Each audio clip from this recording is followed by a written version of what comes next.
It's kind of like, I wish I could see the Deepwood Anomaly swing. Mm. Just one time. The problem with the card is, if you were to ever, right? Okay, first of all, you're just going to lose a lot, right? But if you ever get into a situation where Deepwood Anomaly can actually win you the game, guess what happens? The guy concedes! You don't ever get to see his swing! It's so odd. Oh man, I used Dance of Death last turn. He just summoned Deepwood Anomaly. What am I gonna... I just quit. Yeah. And then like, because if I find myself in that situation, I would 100% just like tap out. And just to like give them like the middle finger for not being able to swing for face. You are emblematic of what is worst about the internet, Sterling. Pretty much. You live your life to make other people miserable. Yeah, I'm embodied by the Kermit meme when he's just like typing at the keyboard. That's you know what? Instead, let's take a look at Unlucker versus Stolz, the 2 finalists of NGE Shadowverse Open number 5. The next invite is about to be decided here in this last best of 3. And no matter what happens, the points that the players earn are absolutely going to have a massive impact on the standings for which team is going to come out on top. Is it going to be CpV or Shadow Nexus who's able to take it away? And it's going to be the Dragon versus Shadow matchup. We've seen this before. Shadow can absolutely run away with it in the game if he's got the perfect curve. He's going first, but he doesn't have a 1-drop, and he hasn't drawn Catacomb yet. Maybe he'll draw it in the coming turns. But there still is a pretty good 2-drop for Unlucker as well. I feel like I want M. Bison to win. You do? I want M. Bison to win over Rowan. Yeah. But that's just, you know, maybe not. Maybe something will happen that will convince me otherwise. See, I just don't want my football coach to win. Oh, yeah. Because he was a very mean person. Yeah. M. Bison is pretty mean as well. Oh, yeah. He does some mean stuff. Definitely have that in common. Grimno on turn 3. And there's still some ramp available for Stolz as well with the Aelia. All right. Again, we see ourselves in a situation where it's Soul Conversion on Illyrial. He gets the second Shadow Reaper. But again, it's a situation where you would much prefer to have something like a Skull Beast, you know, Bone Chimera even, and then the Catacomb, and then the Shadow Reapers, something like that. Right, and Stolz is going to evolve the Grimnir just to get that extra 2 damage to face. He detects an opportunity, and for a Dragoncraft deck, typically you're wanting to ramp up and then spend your Evolve in the 9-10 playpoint territory rather than the 4-5 playpoint territory. But how the tables have turned, Cerberus will again live with 1 health. A situation we see time and time again. Time and time again. But the Aelia, I mean, it's going to be able to trade into that Reaper just perfectly. Because the Cerberus is going to stay alive. Yes. So that 2 damage from Reaper, definitely not the most we've seen. I'm trying to think about what's the most damage I've seen on a Reaper, and it's definitely more than 2. Yeah, it's definitely more than 2. Definitely more than 2. Could be upwards of 13. Easily. Yes. But Unlucker getting Kokonimi in his hand. Oh, the double. This was the tried and true double Zell. The hidden meta, the one we never saw coming. Zell's. Okay. Well, it doesn't. It only gives you Storm if you have Overflow. Yeah, that's important to know. Important to know. I was about to get excited about Zell telling Zell how to do Storm. Could you imagine Zell's just reading books to themselves? Hanging out with... It's like a book club. Yeah. It's just the worst. Them and Ginger and all the other word wielders. Yeah. World wielder. It's a what an alliteration that is. Word wielder. Word wielder. Because they're scholars, I guess. They wield words. Yeah. Terrible. Yeah. Okay, so he's just gonna pass, leave the evolved Shadow Reaper there, which is typically a very strong move. Of course, as the ball continues to be passed back into the court of... the evolve is great. As the ball keeps getting passed back over to Stolz, the situation could get worse and worse, just in the sense that Stolz is going to get more and more heavy-hitting cards to play. And we see how difficult that can be for Shadowcraft. Yeah, he's got the Ouroboros and another Sahak Wheel in his play that he's going to be able to play when this Easterfield goes back to his hand. But there is an Ector in the hand for Unlucker, possibly going to be coming out next turn. The bones embrace me. There's a big swing. And Unlucker's got 2 followers that Ector is going to be able to buff up this turn. 2 followers, 8 shadows as well. He can clear the board and do a massive amount of face damage. This is why Ector is such a good card. Gonna buff up the Shadow Reaper. This is a big turn. Of course, Israfil is going to be coming in the next turn, quite possibly. Or rather, he doesn't have an ability to ramp up to 9. That puts Ouroboros as the only big play unless he uses And Sahak the Reaper build. has 4 health. Oh, he just drew Breath of the Salamander. But even then, kind of an awkward play as well. It's going to leave his board completely open. He really has to decide, right? If he does Sahak Israfil, that's going to clear out the Skeleton and one of either the Ector or the Shadow Reaper.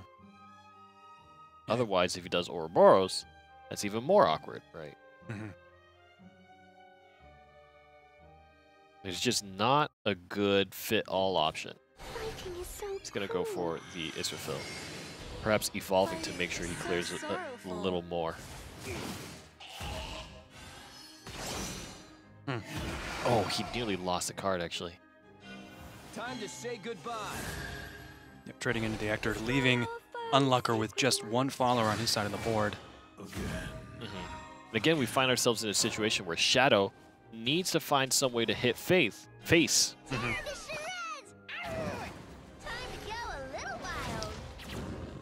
Gets another. He's going to be able to buff up. He's going to be able to end it. Yeah, that's going to be game right there for Unlucker. That's exactly 7 damage on that Skeleton. There it is. And Unlucker's going to come out with just barely making it over. Inching by, but what a well-played game from Unlucker. He put himself exactly in the position he needed to be. Yeah. I think that first Shadow Reaper was incredibly important at the time where it was placed, and it really transitioned well into the later ends of the game. We've seen so many times just today where Shadow gets really close with their early game aggression, but they slowly kind of get stalled out by self-healing, by AoE clear, you know, Blazing Breath, Israfil, again and again, just clearing and clearing and clearing. If there was not that single skeleton on the table, you know, you would have seen a situation where we would just have to draw and draw and draw until we find an opportunity to finally swing face, and by that time, maybe Dragoncraft has healed up already. Being able to close out the game at the time that Unlucker did is actually incredibly important.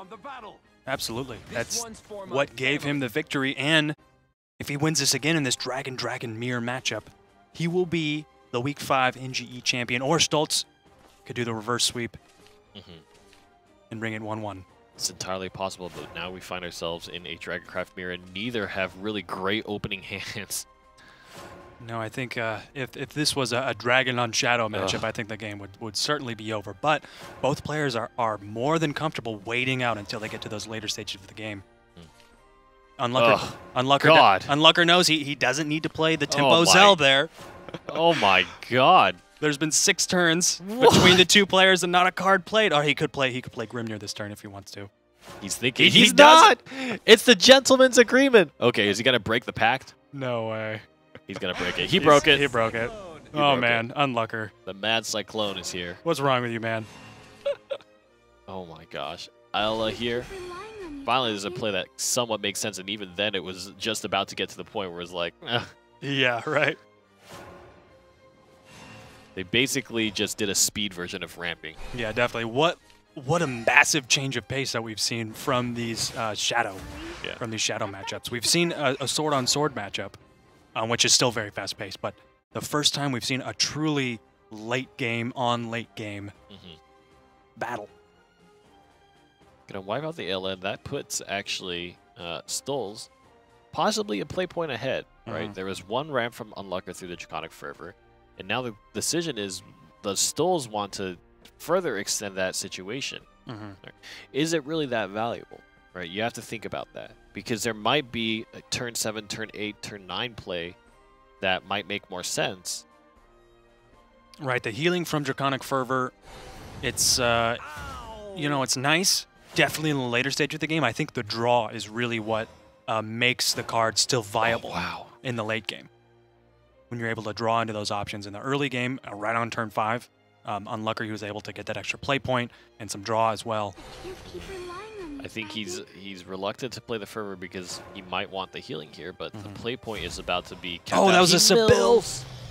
Oh no. And this is tough, having the Ouroboros come down.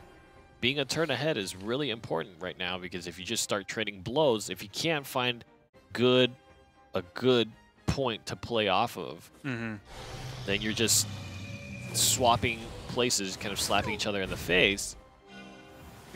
With double Ouroboros, this game could go for a very long time. Ellen's going to ramp him up, so he's going to be able to get to point 10 first, and that's going to activate Zeus. Another mill. Right. It's going to activate Zeus, but then Unlucker's got Bahamut in his hand just to get rid of that off the board immediately. Sahazel. Is the Bahamut coming down? That's some huge damage here. That's some massive damage for sure. Now, jump into the wind. There's 13 to the face, and the Ouroboros gets cleared out. Man, Just putting 7 Stolz at points 7 remaining. health. And he's got another Zell and Ouroboros in his hand, Unlucker. Unlucker does, so that's going to be an if Stolz isn't able to if he plays Grimnir, this game is over. Or Bahamut as well. Oh He my plays gosh. Grimnir. So the Evolved Zell is going to be able to trade into the Grimnir. Unlucker Oh my gosh. is going to move on. I wish I could say that Unlucker. Won't be long now. Oh no, he's going to have 5 defense. Oh what? The Evolve. Oh my The gosh. Evolve was so Unlucker. key. Unlucker saw it. He knew it. It was so close. Absolutely key there. If he didn't evolve, that would have been over. Oh no, it's still gonna work. Yeah. The Zell. Oh, he's got Yeah. He's got the Evolve to swing in. I didn't take The into account Ouroboros will the clear. Yeah. 3 damage. If it of was the course. Sahabaha, it wouldn't have worked. But Right. setting up the Ouroboros storm. And Unlucker taking it 2-0 in the final Shadow Nexus. You Aya Senpai's got to be real happy about that. the 2 turns, right? Going first, and we talked about how if you get set up first in that Dragoncraft mirror and you're just taking turns slapping each other, the person who goes first is oftentimes going to come out on top. Yeah. And it was really that single step ahead, but on top of that, having the 2 opportunities to really play that Zell combo was really important. And we talked about even both of them, right? The Saha Zell combo as opposed to the Ouroboros Zell combo.